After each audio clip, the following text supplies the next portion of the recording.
So let's take questions, starting with students. And before the first question, maybe can I just insist on a number for the World Bank? I'd say, go to maybe something like 2,000. Okay. So 2,000. Let's take questions. Maybe start with a few student questions. Yes, Mohammed? My name is Mohammed. I am a CBE student. My question is regarding, do you see the rise of the emerging markets as another cycle of history where power changed hands, and we will witness in the coming years some big nations failing? So it's like power changing hands these days? Thanks.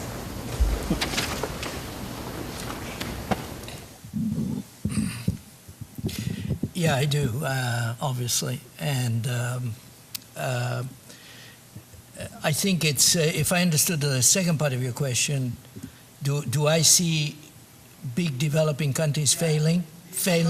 This rise of emerging markets as a threat to big countries, and they will eventually fail for those countries to rise. Yeah. I do see it as a huge change, as I tried to illustrate during my presentation. You'll expect this from, we're both trade economists, so I definitely do not see this in any way as a zero-sum game, absolutely not. If you look at what's happening in these emerging markets, a very important phenomenon is that the middle class is rising much faster than is suggested by looking at per capita incomes, etc., just because they happen to be in a zone where there are a lot of people rising into the middle class. This represents huge new markets for the advanced economies. But it also represents all sorts of issues. It represents more climate change, more carbon emissions that lead to climate change.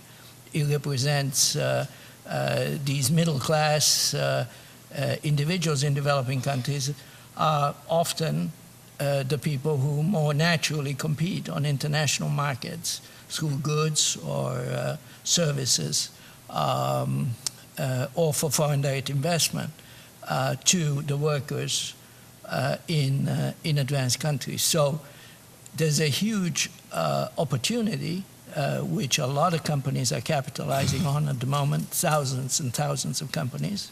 There is also a very significant adjustment that has to take place in the advanced countries. Yes, Sarah. Hello, my question is about how do you see small is beautiful and global going together? With your recommendation, you talked about the smaller World Bank, and also we have the challenge of globalization. How do small is beautiful and global go together as a solution for the future?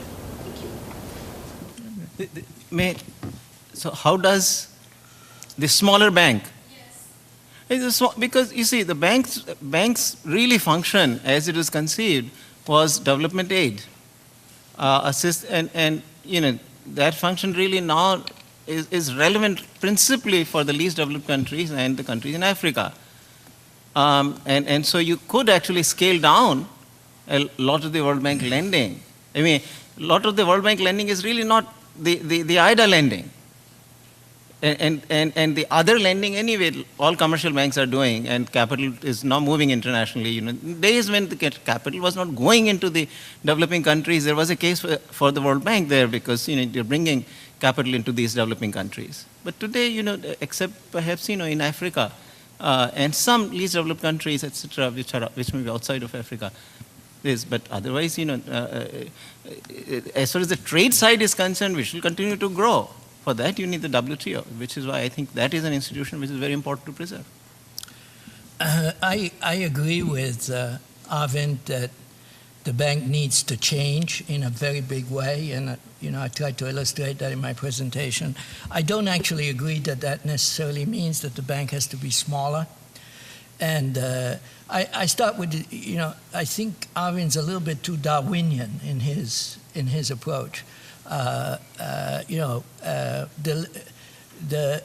less fit don't necessarily have to become extinct. They can adjust and adapt. And the reason that would be of great value in the case of the bank is actually we have a shortage, in my view, of global capacity to deal with any number of issues. You can call them global public goods. There are also a lot of regional issues that the bank can help with, because no issue is completely regional. There's always a connection between one region and another. It has capacities, the combination of technical skills, ability to raise finance, convening power, connections with governments, is what I would call an enormous capital. And just like you have, in the private sector, the reason you don't have bankruptcy law, the reason you have bankruptcy law is to make sure that you can make an adjustment without destroying the underlying capital that is in the firm, the social capital, and so on and so forth. The bank, in my view, has unique capacities. These unique capacities can be very fruitfully applied to all sorts of issues that we're going to be confronting going forward. And once we get rid of the World Bank or downscale it beyond a certain point, we're going to need to reinvent it again. Can I just say something? Sure, yes. At least, there's various aspects to it. Anything does have value. Question is that what is the opportunity cost? I mean, you've got to ask that question if you're an economist. And I think the opportunity cost is extremely high. One very simple one. I mean, a lot of the talent of the developing countries, and it is really a scarce talent, is sitting at the World Bank, because the World Bank can pay the salaries that no developing country can pay. I mean, you can't get Germans to work, or at least I remember when I worked, it was very difficult to get the Germans to work because the salaries in Germany were so high. But if you wanted an Indian, in fact, the World Bank didn't want Indians because there are too many of them. And they were very happy when I left, one less Indian. But it really has enormous amount of the world's talent sitting there. The countries are starved of that talent, and not clear to me that the World Bank offers the best use of that talent necessarily. So that's just one example I give you. But in the end, I don't see what is so Darwinian about it. Everybody else is competing in the business of knowledge. We at the universities are competing as well, and so should the World Bank. Well, if we can rescue General Motors, we can rescue the World Bank. All right. If that's your argument. That's your argument. I wanted to sort of link up some of the discussion on the environmental panel and the various World Bank panels. So, we've been, for at least 10 years plus, the World Bank has been creating a little green data book and data on environmental degradation and so on. Today's panelists have talked about how devastating potentially our environmental problems are. I just wonder why, as a knowledge bank, the bank hasn't made more prominent sort of measures of GDP that actually account for environmental destruction. I mean, it's great that Partner Dasgupta is bringing out a book this year, but he's been churning out this stuff for a while. It's the bank with all its, when you look for a growth rate, you still get the conventional measure. And I just wonder is this a technical problem or a political problem, or why is it that growth figures should not be adjusted to reflect environmental issues? I mean, it's not just for the panelists, it could be any. I'd be happy to answer the question. Great. Nancy, could you answer? And then you can ask a follow-up. I think it's a technical problem and a political problem. Yeah. The technical problem is that the World Bank is busy doing loans to countries. That's its business. and its members have not given it any mandate, which was my point yesterday, to do things like global public goods, even to generate global knowledge, let alone the kinds of new products that Michael Kramer was talking about. So the World Bank, sometimes it happens because of initiatives, and there are a lot of people and it's highly decentralized, but it's not the main business of the bank. The second reason is political. Didn't somebody say, didn't Andrew Steer say that when bank staff proposed green accounting, it was resisted by the US and maybe by the Europeans, I can't remember. So it's all linked, right, to the governance issues that others have raised. Uri, maybe you know more about this because you were there. Well, actually, at one point, the bank did issue a report that had this kind of green accounting that adjusted GDP for resource extraction and environmental degradation, etc., as a kind of form of negative savings. And that got quite a lot of publicity. But there's a history at the bank of having these initiatives, but then, you know, they run into politics of, as Nancy was saying, it's one thing to issue a report once in the bank that can kind of go through the net. But then if you actually want to turn it into an ongoing thing and even a program, that's another political situation altogether. And I lived through this because I tried to animate a migration agenda at the bank. And I think we successfully managed to produce a couple of reports, but we never really managed to get a migration practice at the bank. In good part, I believe, because it is such a controversial topic, not just, by the way, among Part 1 countries, but also among Part 2 countries. Some more questions. Wahid, and then the gentleman. Yeah, I have two questions, actually. One of the questions is on the classification of the world as being advanced countries, developing countries. Now we also have the emerging markets or developing countries still, but we have also the least developed countries. This World Bank and IMF have been tools for the superpower of the world that has been used for supporting some of its allies that have been least developed. But now that we are talking about the advanced countries are involved with their own problems, and the emerging developing countries are happy for their own development, and we are now kind of in the period of neglecting the least developed countries in this moment. So what do you think? Do we really need to more and more empower the World Bank and other international institutions that can be supported by both the emerging markets and the already developed countries to have a support for the least developed countries, or we just leave it like this and we still have more inequalities in the world?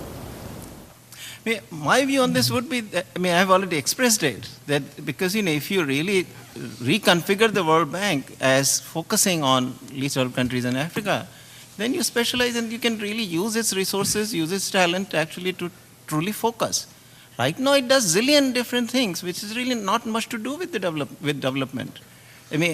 Let the emerging market economies go on their own and do things. They got the resources, capital can flow in, they can do it. So I would really, very much pitch along those lines. A question at the back? Yes, that's you.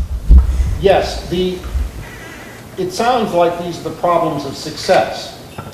In effect, that compared to what people were talking about in North-South conflicts a generation ago, that these are the results of a relatively successful development policy. So what do you see as the rising institutions that are complementing the functions of the Bretton Woods institutions in a more complex and multipolar economic world?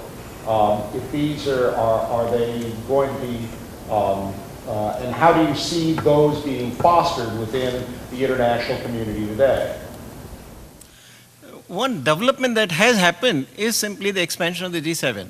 I mean, now it's to G20, and so clearly the countries that have succeeded are now much more in the dialogue on variety of subjects. So that certainly is a big change, I think, and President Obama deserves huge credit for it, for doing that.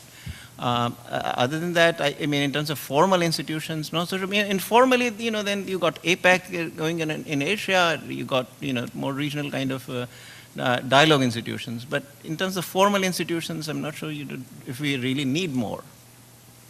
Yeah, just to add a couple of points. One is this point is often forgotten. The point you made at the beginning. And I think it just needs to be repeated, needs to be stressed. This has been a successful period for mankind. Actually, an extraordinarily successful period for mankind. Any statistics, take a look at Madison's long-term trend.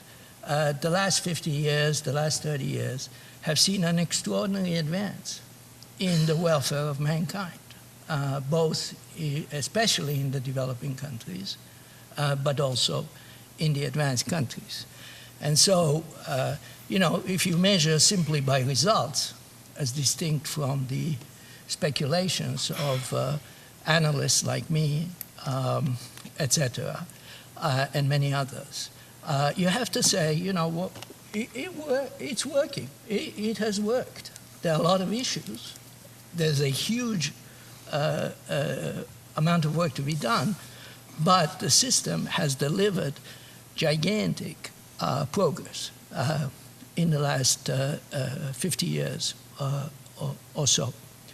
And that's one of the reasons that I'm reluctant to say, go and shoot the World Bank. I get a pension. So you're giving credit for it to the World Bank? Well, I'm saying, I'm not giving, I'm saying these are the institutions, the World Bank, IMF, what did WTO. What did the World Bank do in China? What did the World Bank do in India? These are the institutions that have been charged with the development agenda. The development agenda has, by and large, delivered enormous dividends in the course of the last 30 or 50 years. Not thanks to the World Bank? Well, all right, fine. I mean, that is your view. That is your view. The other point on the institutions, I agree with Arvind, that usually when you're dealing with issues, you have no shortage of institutions. There are a lot of institutions out there, the World Bank, the IMF, the WTO, but then there's the whole UN system, then there are a lot of specialized institutions around the world, and typically you can accommodate whatever initiative you have by using an institution that exists and adapting it. And the World Bank is one of these. So I have a little thought. It might be a concluding thought, but it might also provoke more disagreement, which is, the World Bank's this huge bureaucracy, and even if one did believe that it's best to reduce its size to 10% of its current size, I don't know of many examples, maybe other people do, of bureaucracies that have decided to shrink. So, I mean, it might be the case that because it's so hard to, just totally practically, because it's so hard to shrink a large bureaucracy, that it might be worthwhile trying to find something else for the bureaucracy to do. As a constrained optimum. Divert it. Divert it. I'm not even under your formulation, and maybe. Okay. So first, I mean, I'm not so convinced that it's impossible. Okay. I mean, it depends on who comes into head. If somebody who really believes in downsizing comes to the bank, then he can do it. I mean, I'm most reminded of what was it, Nancy, you would remember? Was it Civil Aviation Administration? Yeah, so Alfred Kahn, I think, came, and basically he came with the one point agenda that I'm going to finish this off. I'll be the last employee to leave. And that Civil Aviation Administration in the United States bureaucracy was disbanded.